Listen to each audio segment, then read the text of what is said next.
Initiative for Health Accountability and Transparency welcome you to iHeart Learning, continuing professional development course on managerial leadership in primary healthcare, a guide on being in charge. Module 2, Organizing and Controlling in Primary Healthcare. This is continuation of Module 1, which was on leading in primary healthcare.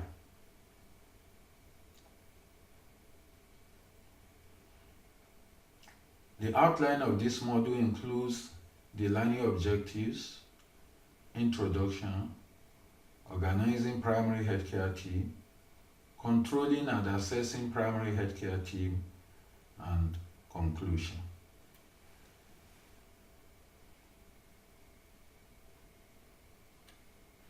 On completion of this module, participants will be able to describe how to organize a PAC team, describe how to control a PAC team, and use the knowledge and skills to overcome problems and improving the overall functioning of the primary healthcare system.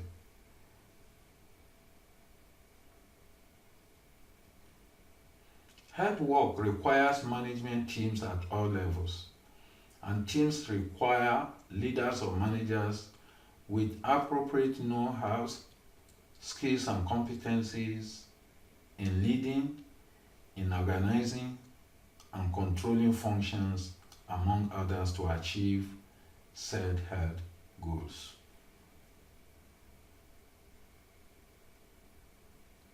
You will recall that we had earlier dealt with the subject matter of leading in primary healthcare in Module 1. Organizing means establishing an intentional structure of roles to be filled, and it involves identifying all the tasks necessary to accomplish goals and also assigning people who are best suited or qualified to do the tasks. While controlling function deals with monitoring, measuring, and correcting individual and organizational performance to ensure that activities conform to plans. It involves monitoring and measuring achievements in form of performance outcomes against goals and plans, noting where deviations from standard exist, and also correcting deviations from standards.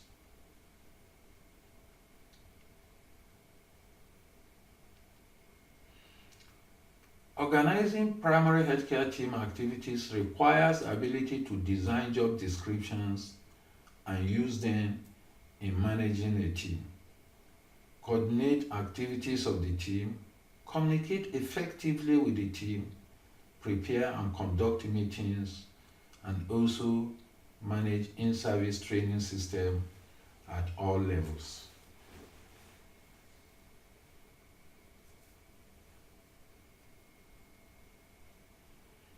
We had earlier looked at job descriptions in one of our courses. Job descriptions help to guide work organization. The distribution of tasks among the members of a health team is one of a manager's most important functions. Job descriptions are one means of helping to distribute tasks among the health team. When work is distributed unfairly, it causes dissatisfaction and sometimes quarreling among team members. Work should be arranged in such a way that team members use their individual skills and talents. By proper organization, work can be fairly distributed so that there is no overwork or underwork, but all team members carry equal workloads.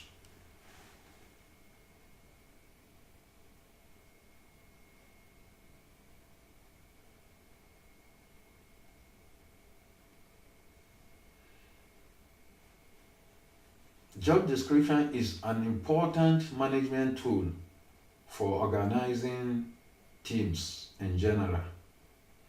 And this is an example of job description. It carries a job title. In this example, you have the community midwife. And you also need to write the date in which this job description is prepared. There is the job summary, which shows the description of the job. And in this case, to provide, establish, and maintain community health through family health care by working with individuals, families, and community with special emphasis on the welfare of mothers and children. And it also carries details of the duties that the job carries. And it also carries the qualifications. And you also need to note the development of this officer. And it also includes how the performance appraisal will be done. And finally, it has to note that advances, either in annual increments and promotion, will be dependent on a performance appraiser.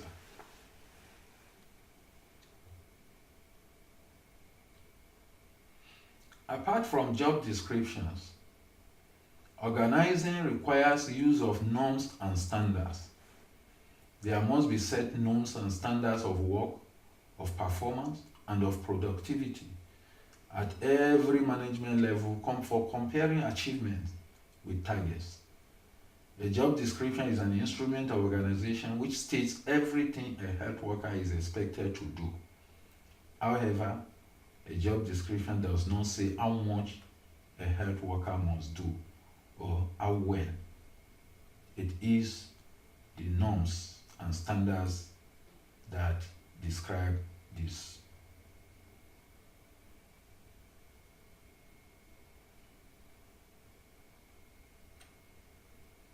In order to ensure that set objectives are achieved, norms and standards are established and applied to work of a health worker. Norms and standards translate health objectives and targets of health teams to amount of work and quality of care expected of each health worker. Norms and standards apply to work, it applies to performance, it applies to productivity, and occasionally it also applies to behavior of healthcare provider.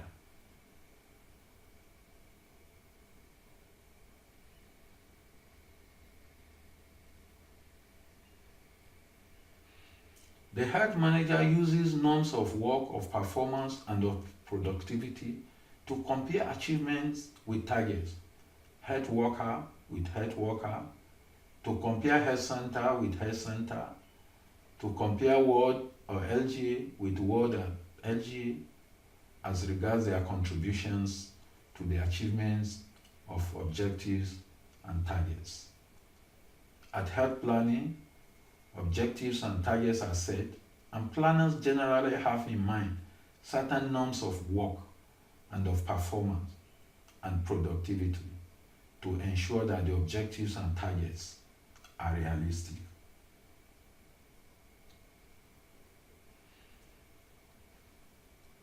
Part of organizing is coordinating activities.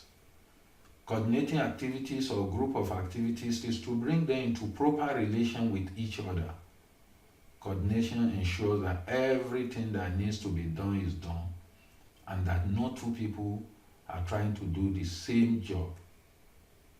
In other words, coordination helps to avoid overlap of duties and responsibilities.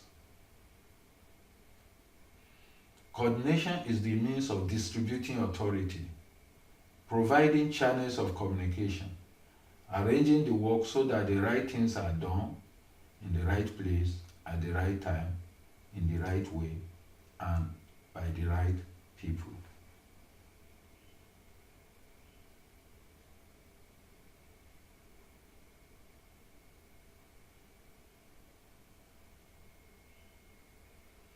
When an activity is coordinated, everything works well. A coordinated activity is orderly, is harmonious, is efficient, and above all, is successful. However, when an activity is not coordinated, it is liable to fail in its objectives. An uncoordinated activity is disorderly, it is discordant, is inefficient, and often unsuccessful.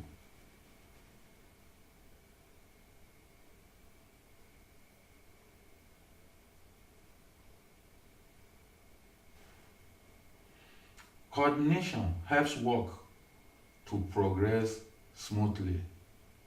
To make coordination effective, 7 well-recognized principles must be applied.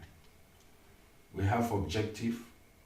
The objective of each group of tasks must contribute to the objectives of the organization as a whole.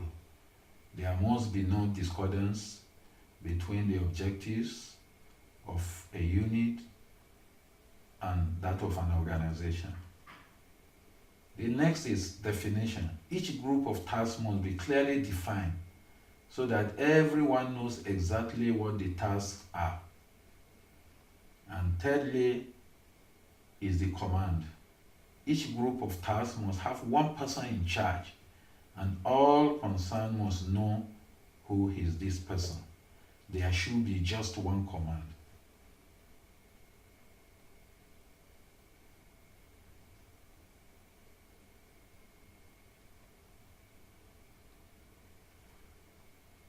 You also have responsibility.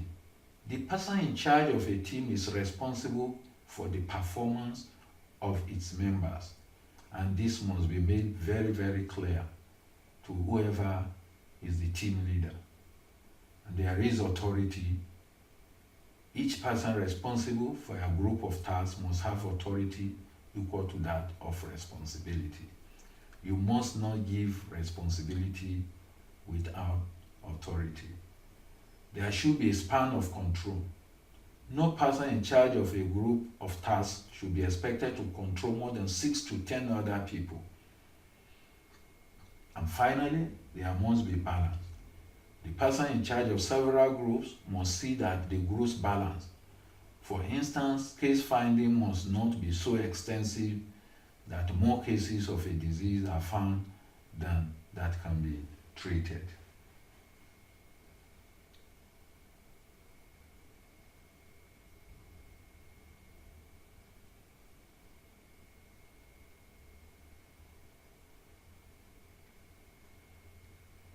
In order to ensure effective coordination, unit heads or leaders or managers often use coordinating checklists.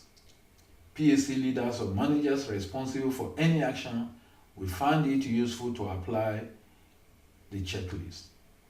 The checklist highlights what is to be done, where will the action take place, when will the action take place, what equipment is needed, and how will the action be arranged.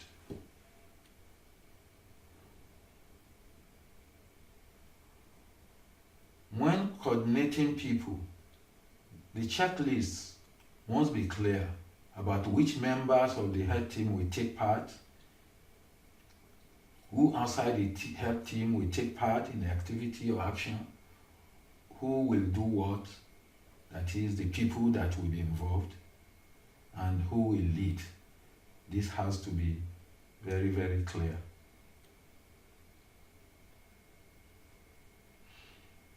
When coordinating information, the checklist should ensure to note if all necessary information is available, and also if the information has been communicated.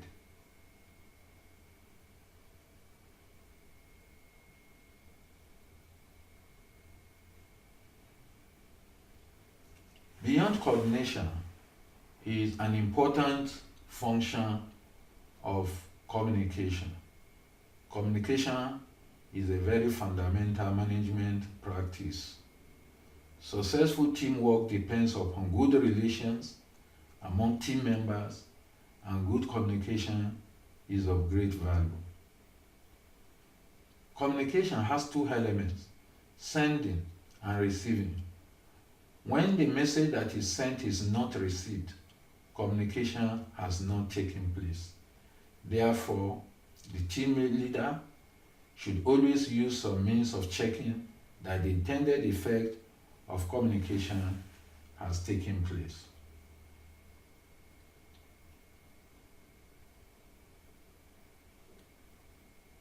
It is common experience that personal relations within a team can be difficult. Difficulties are often caused or made worse by poor communication within the team and between the leader and the team members. A team leader should therefore pay special attention to the quality of team relations and of communication as a means of maintaining good relations.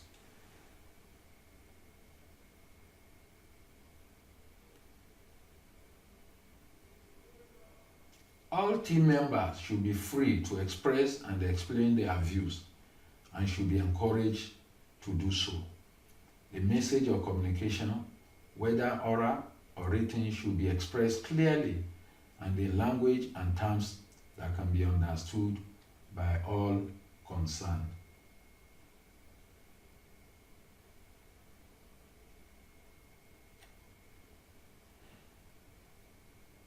Conducting meetings. Meetings are a necessary part of health team at all levels. There are also regular meetings of the health team. Sometimes there are committee meetings to make decisions on a new project or discussion groups to learn new skills and new approaches. When preparing for a meeting, it is useful to check the following items: purpose of the meeting, the main subject matter, types of meeting, size of meeting, the place, the time, and duration of meeting, and also be clear about who is convening and organizing the meeting. Announcements or information about the meeting is also very, very fundamental.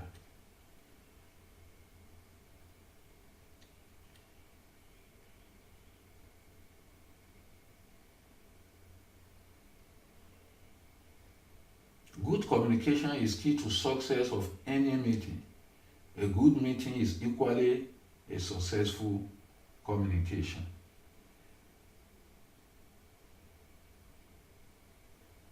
Training of staff. Training is a management responsibility. Leaders and managers use staff training as a means of making the best use of the human resources of a health system.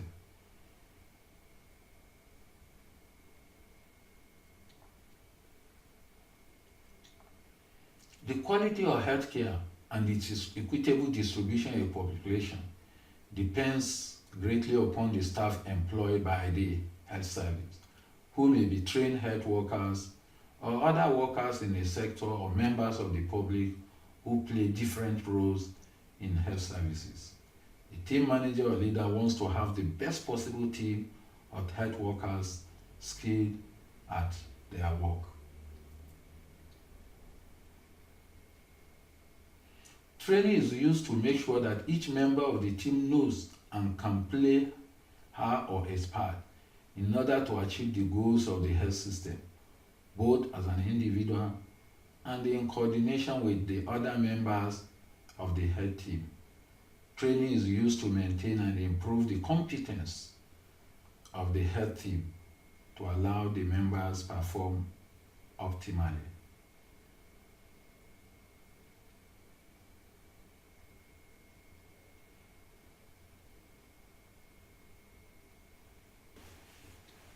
Training of states and LGA-PSC teams serves the purposes of implementing health policy and policy changes, extending the scope of healthcare, improving and maintaining the quality of healthcare, and also solving or reducing the health problems of communities.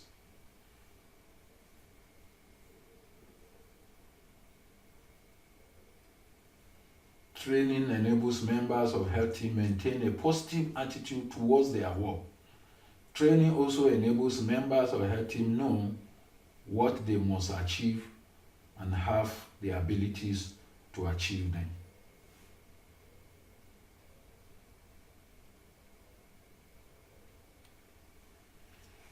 Let us look at another management practice, and that is controlling and assessing. Control measures guide health work and ensures minimum standards are attained. Control measures are necessary to ensure that work is done according to the objectives set and the activities planned, and within the time allocated and the resources that have been provided.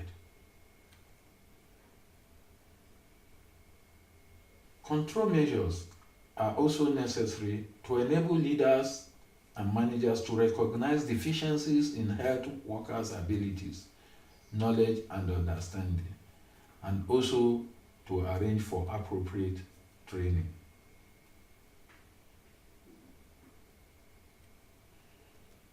Control measures also enable supervisors to recognize and reward good work, and also to recognize staff suitable for promotion and advanced training. It also enables management to ensure that the resources provided for the work are adequate and are being properly used. And finally, enable management to determine the causes of work deficiencies.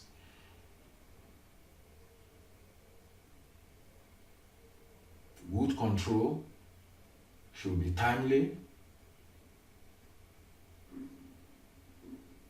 should be simple,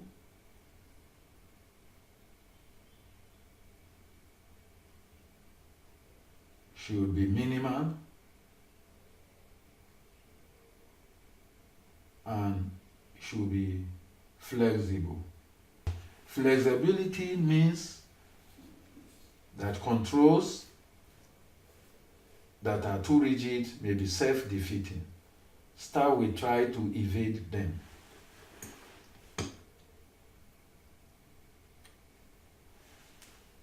What are the available methods of control? The first method is using instructions.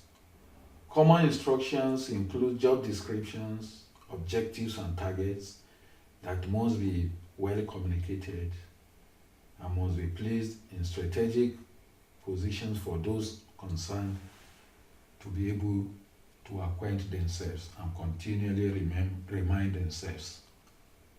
Instructions must be clear enough to be understood by all concerned, and the instructions must be stated in such a way that results can easily be assessed.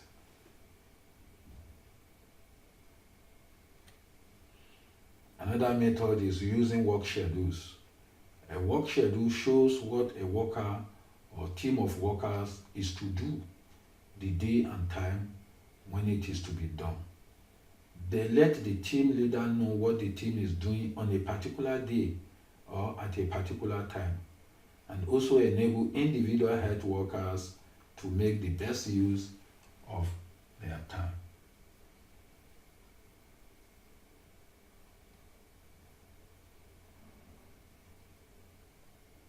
The third method of control is visit by a supervisor. In supervision, nothing can take the place of visits by the team leader to health workers at their place of work. Supervisory visit assures health workers that the team leader is someone to whom they can turn for help whenever they need it. Supervisory visits provides an excellent opportunity for the exchange of ideas and also for in-service training. It gives the supervisor a chance to listen to the health workers, to hear about their problems and their ideas for improving their own work, and to assess the degree to which they are aware of the objectives and the targets of their health programs.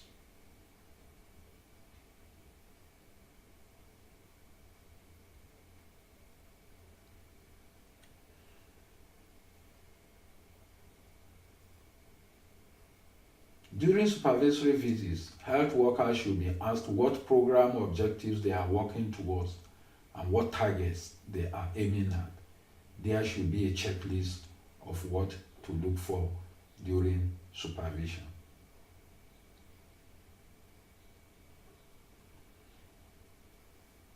Assessing work performance is also part of controlling.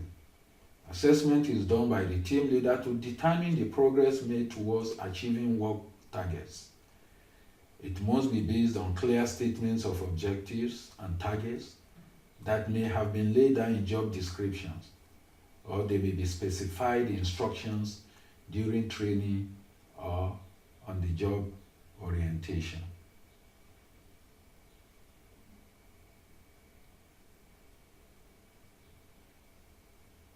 An important purpose of assessment is to help people discover and make the most of their strengths and correct or minimize their weaknesses.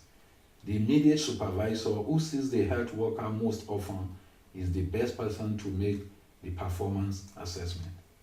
It is necessary to have a checklist for assessing work performance.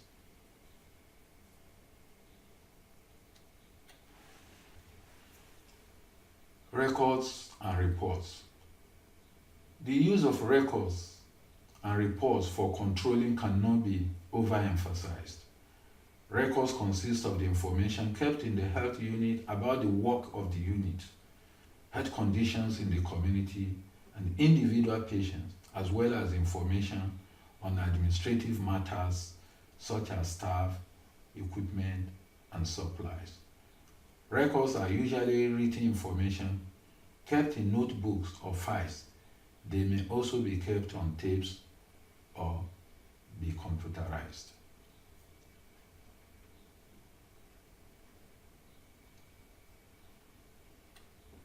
Records are the administration's memory and an important tool in controlling and assessing work. Records help us to learn and understand what is taking place, make effective decisions, and also assess progress towards goals. Records should be accurate, accessible, available when needed, and contain information that is useful to management.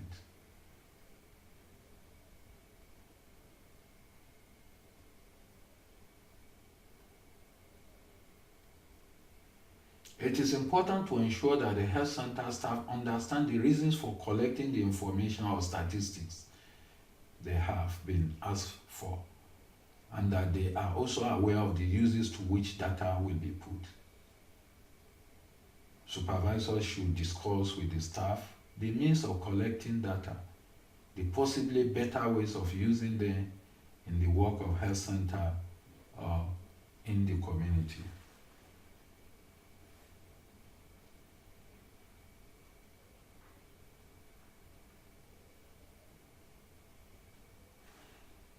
Accurate records help team leaders to follow the activities of a program continuously according to need.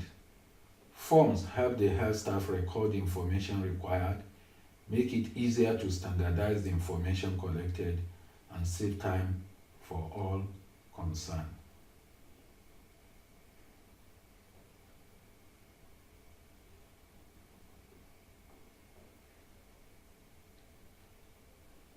Reports are the information communicated to other levels of the health service. They are also an important management tool for influencing future actions. It is often found convenient to have reporting forms printed and distributed in advance to the health units and health centers, again with the aim of standardizing information.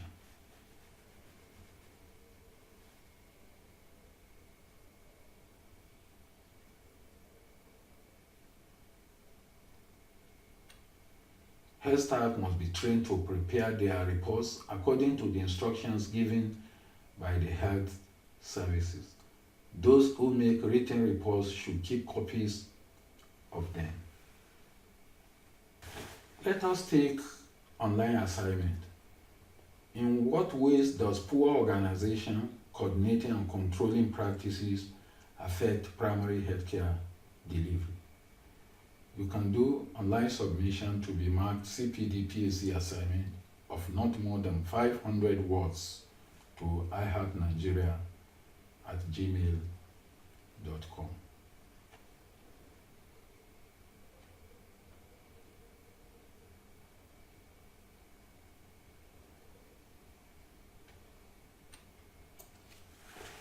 It is our tradition to take vision of the future, and we always take that of late Professor Olukoya Ransom Kuti, Honorable Minister of Health, who envisioned that as Minister of Health, my vision of the future is quite clear. I look forward to the day when, for all time, the fear of ill health will be removed from our homes and communities by the availability of health services that are accessible, affordable, and acceptable to every Nigerian.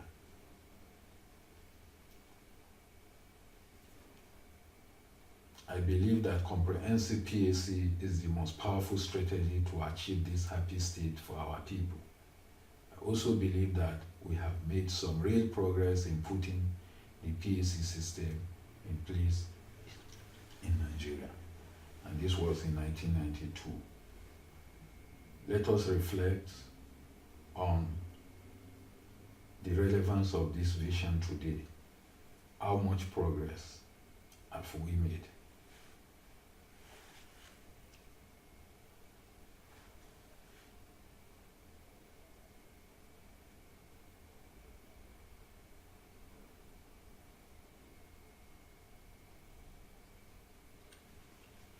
Primary healthcare is a model for building health systems that would address inequity and inequality in health outcomes.